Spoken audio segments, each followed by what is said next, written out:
During Jesus' ministry, he chose 12 people to be his original apostles, and every single one of them were men. Where were the women? Why were there no female apostles? That's the question we're answering today on Ask PD. If we've never met before, my name is Dan. I'm a pastor here in Calgary, Alberta, Canada, and I want to help answer some of your questions about the Christian faith.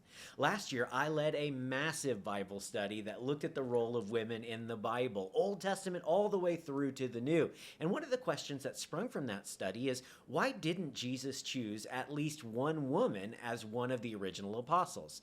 Not only were the original 12 all men, even the 13th one who replaced Judas was also a dude. That left some people in my group wondering, was Jesus opposed to ladies? Were first century females not interested in Jesus' ministry? Or is there something inherent in women that means they shouldn't be in leadership? Of course not. Jesus had a very good reason for choosing only men for the first group of apostles, and his rationale was primarily theological, not cultural or biological. So before I share with you what that is and some scripture to back that reason up, it's important to point out that women were incredibly active and necessary to Jesus' ministry. In fact, it can be argued that Jesus' ministry wouldn't have happened without the work of his female disciples.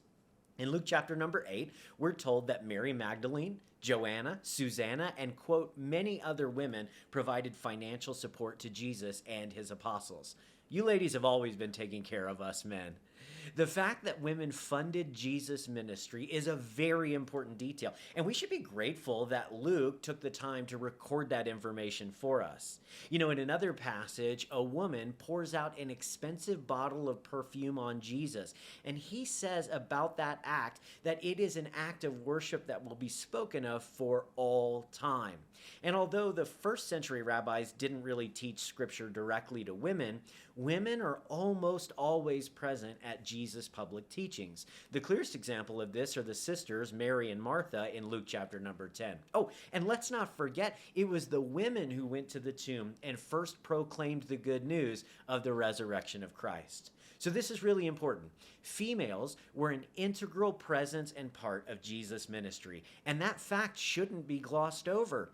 We should celebrate the stories of Anna and Phoebe and Chloe and Lydia as much as we do the lives of Peter and James and John.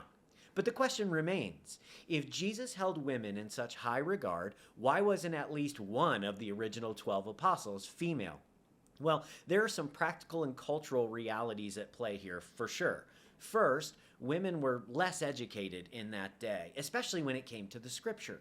And that alone would have made it difficult, or more difficult anyway, for Jesus to establish his ministry with ladies as the foundation of the leadership. Second, Jesus sent his disciples around the country of Israel on several short-term mission trips throughout his ministry. In fact, this is what the word apostle even means. It's a person who is commissioned and then sent out on a task. But in the first century, a woman would not have traveled around with a man who was not her husband. That would have been very inappropriate for the both of them. But let's just say Jesus wanted to get around that difficulty, so he chose two women to partner up and then be sent out in ministry. That still would have been incredibly difficult for them. At that time, women did not have the same authority and protections that men did. So the issues weren't with the women in Jesus' day. Rather, they were with the culture that they found themselves in. But there's an even bigger reason that the original 12 were all men, and it's primarily a theological one. Before we ask, why were the original 12 all male, we should ask the question, why did Jesus choose 12 apostles anyway, instead of 7 or 15 or 20? Was a dozen like an arbitrary decision, or was it an intentional choice? Now, while the significance of the number 12 might be lost on some of us today, the people in Jesus' day would have understood immediately what it meant. The selection of 12 apostles is intended to mirror the 12 sons of Jacob listed in Genesis 49, who became the patriarchs of the 12 tribes of Israel.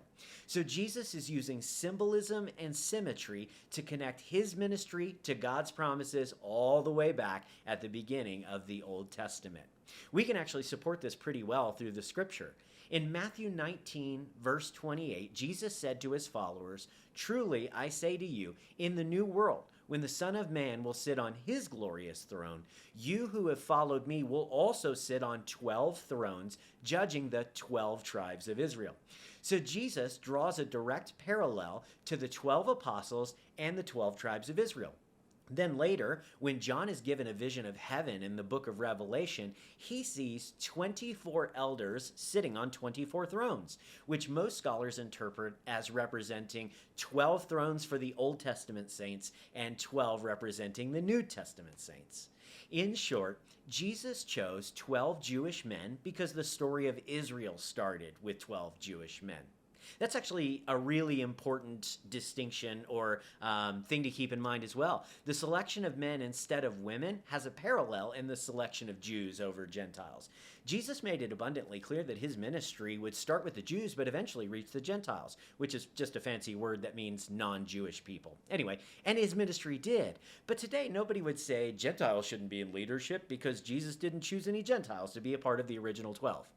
In the same way, we should not use the selection of male apostles in the first century as evidence to limit women's leadership roles in the 21st century. Hey, thanks for joining us for another episode of Ask PD. If you have a question about the faith that you'd like me to address in a future video, and many of you sent in questions after the last video, thank you for that. You can submit those questions on our website, askpd.ca. Until then, I pray that you experience the overflowing life that Jesus promised to us in John 10:10.